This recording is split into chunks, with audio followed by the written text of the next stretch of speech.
Now, your name is Evan. My name is Evan, Brian, yes, good evening. What do you do, Evan? I work in customer services, Brian. Wow, you service customers. No, Brian. We're in charge of the messages you get on the phone when you ring the customer service number.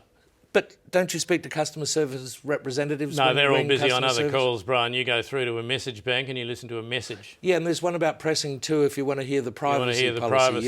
Yeah, that's good, that one. Do you do the one about the fact that the call might be recorded for training purposes? Yeah, we do. That's a very popular one, yes. And are the calls actually used for training purposes? I don't know if they're even being recorded, Brian. Are you recording them? No. No, we're not. I don't know what training purposes might be anyway. Yeah, no, that's a very good point. Yeah. What's your surname, Evan? Elpus, Brian. Evan Elpus. That's correct. Okay, your special subject tonight is taxation. That's your right. question starts now. What is a GST?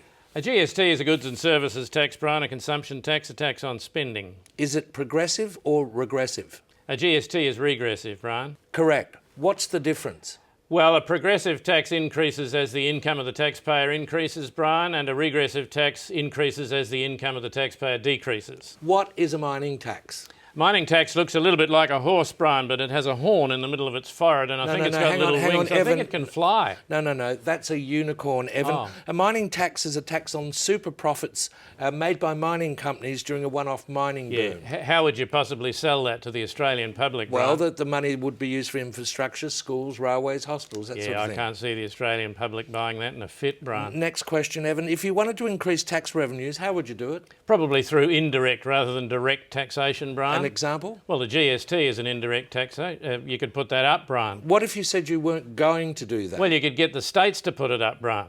But wouldn't they want to concentrate on the programs that most benefited their states? Yes, they would, Brian, and that might be one of the reasons they'd do it. So how do you pay for national programs? Well, you'd only be asking the states to take the money that would be invested in the programs they wanted to pay for. And what's the name of that sort of taxation That would be, when you raise tax for things like that? Yeah, crowdfunding, I think, Brian. No, it's called taxation reform. But no, it's just a way of shifting the blame, Brian, from the federal government to the state government for an increase in the GST. Evan, I didn't ask you what it was. I asked you what it was called. Oh, that's true. Notwithstanding, you've had a very good round there. Good. You've won the seat of McKellar. Bronwyn Bishop's seat. Yeah. Surely there'll be a vote for that, won't there? There is, yes, but you've won it. What a cracker.